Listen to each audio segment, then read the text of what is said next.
Prince Abdul Azim of Brunei was welcomed in Hollywood as the billionaire crown prince of partying. When he arrived in the UK, the city of London welcomed with open arms the son of Sultan Hassanal Bolkiah, ruler of Brunei. But suddenly, the young prince was pronounced dead. Although the royal family officially gave the cause of death, many people still believe that the Sultan hid the true cause of Prince Azim's death. Let's find out why. Before we get into it, please like the video, subscribe to the channel, and tap the bell to be notified about our new stories. Prince Azim, the son of the Sultan of Brunei and also a Hollywood producer, died at 38 on October 24th, 2020. But before his death, he lived a truly interesting life. Born in Bandar Seri Begawan, Brunei, on July 29, 1982, Azim was the second son of his father, making him the fourth in line to become the ruler of Brunei. His father doubled as both the Sultan, the finance, defense, and prime minister of their country, and he has been leading the country since 1967 after his independence from the UK in 1984.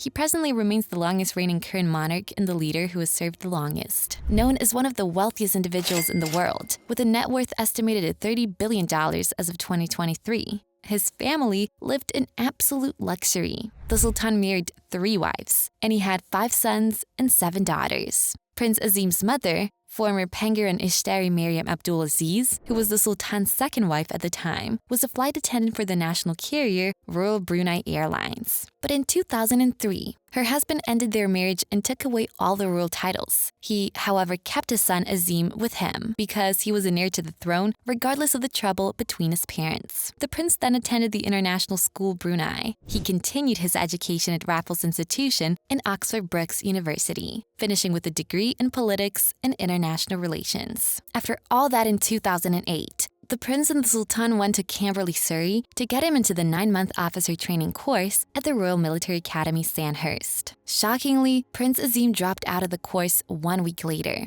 The training was an issue for him. He often missed the morning drill, and he kept telling his fellow cadets that he had had enough and would leave the academy soon. 2 days later, he told his platoon commander he was ready to leave. After packing his properties, the prince returned to Brunei. To be honest, the Royal Military Academy Sandhurst training course is said to be very tough. However, some children of the rich and powerful have gone through the same process, and they successfully completed their course at the academy. One of them being the Sultan himself, who was enrolled in the same school in 1966 and graduated on March 1st, 1968. He was even commissioned as an honorary captain in the Coldstream Guards. Now, with that kind of pedigree, imagine how the Sultan must have felt when he was informed that his heir had quit the same process just a week after enrolling. This source clearly captured how unexpected Azim's quitting was. The first couple of weeks at Sandhurst are incredibly tough. There's nothing quite like it. But for someone to quit after a week is unheard of.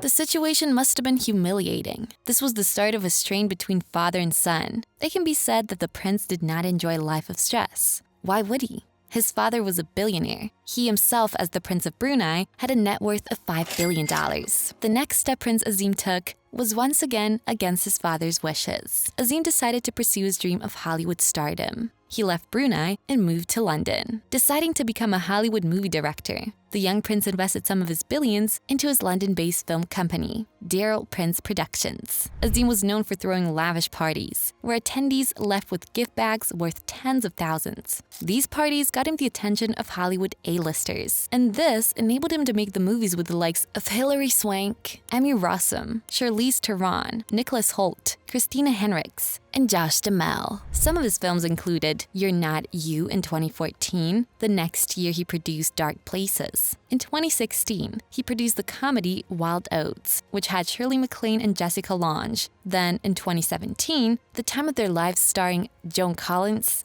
and Pauline Collins. He was part of the team in 2018, The Happy Prince, which had Rupert Everett as director, Colin Firth, and Emily Watson. It was also in Hellbent, which had Martin Henderson and Isabel Fuhrman. Other celebrities he didn't make movies with but became friends with included Michael Jackson, Jade Goody, Mariah Carey, Joan Collins, Misha Barton, Janet Jackson, and Scarlett Johansson, to mention a few. These were costly friendships. For example, his unusual friendship with TV personality Jade Goody made him gift her a 30,000-pound ring. He also sent Mariah Carey a £3 million necklace by private jet. Azim was pretty open and would make friends with different people, no matter their sexual orientation. Again, this was Hollywood, the home of diversity and acceptance, so nothing less was expected of anyone, even the Muslim billionaire Prince of Brunei. But back home, the Sultan was doing things that the international community, including the UN and human rights groups such as Amnesty International, were completely against. The Sultan had imposed the Sharia law in Brunei. A press release by the Prime Minister's office stated that the Sultan said these laws were to help them hold on to their beliefs and protect their country from bad influences. It is because of our need that Allah the Almighty, in all His generosity, has created laws for us, so that we can utilize them to obtain justice.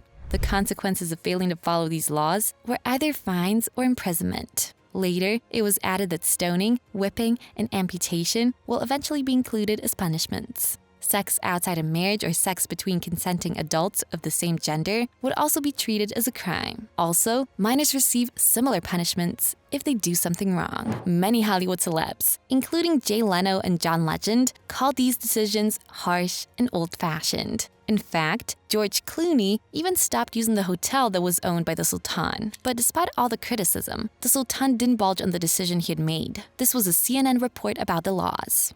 Certainly, there are a lot of people talking about the hypocrisy of laws that the Sultan and his government are implementing when his family, in the past, could have been seen as being in violation of these laws with some of their antics. One good example was, despite the Sultan's claims of making Brunei more conservative, Islamic, emphasizing equal rights, there was nothing about the country that showed equality of rights, especially when it came to the royals themselves. The Sultan and his brother were well known to be extravagant, and there were allegations that he and his brother Prince Jeffrey ran a harem. According to an exclusive that was released, when they partied, they indulged in just about everything forbidden in a Muslim country. Afforded 4 wives by Islamic law, they left their multiple spouses and scores of children in their palaces while they allegedly sent emissaries to comb the globe for the sexiest women they could find in order to create a harem the likes of which the world had never known. Even the Sultan's son, Prince Azim, was living an unimaginably expensive lifestyle right in Hollywood. Because of the law pressed by the Sultan, part of the backlash was people exposing Azim as being gay. When questioned about the report, Azim said he wasn't bothered about it, but was worried it might hurt some people of that orientation. Back in Brunei, the Sharia law clearly punished gay people with death, and Azim had publicly supported his father's law.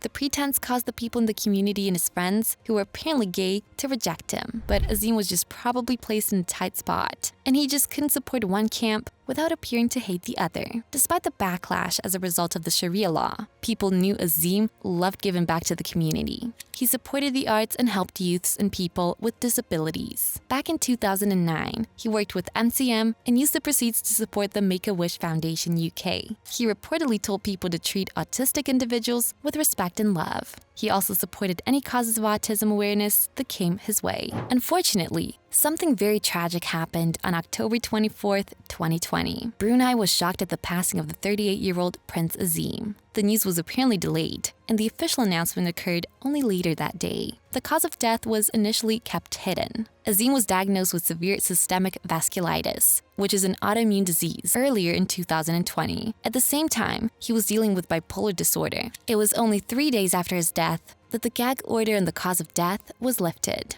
One of his siblings, Prince Abdul Mateen, was instructed to reveal the cause of death on his Instagram. Eventually, my brother succumbed to multiple organ failure caused by persistent infections due to the autoimmune disease. Many people still believe that the Sultan still hasn't allowed anyone to reveal the actual cause of death. That decision seems to be influenced by a combination of Islamic tradition and royal protocol, with the aim of avoiding negative publicity and protecting the royal family's privacy. Taking into account the Sultan's decision to introduce Sharia law in Brunei, which already generated a lot of international criticism, there are rumors that the actual cause of Prince Azim's death led to further negative publicity and controversy. And this is why the Sultan thought it best to hide it. Aside from what Prince Mateen revealed as the cause of death, no other report is available about what truly happened to Prince Azim. After the announcement, Brunei experienced a 7-day mourning period, with flags flown at half-mast. Prince Azim was laid beside his grandfather at the Royal Mausoleum in Bandar Seri Begawan. Brunei's royal family, dignitaries, and foreign guests attended the funeral. The international community also offered condolences, especially from the prince's celebrity friends, including Daniel Lismore and Janet Jackson. Prince Azim advocated for raising awareness of different causes, and he would have been happy that the truth of his death was made public.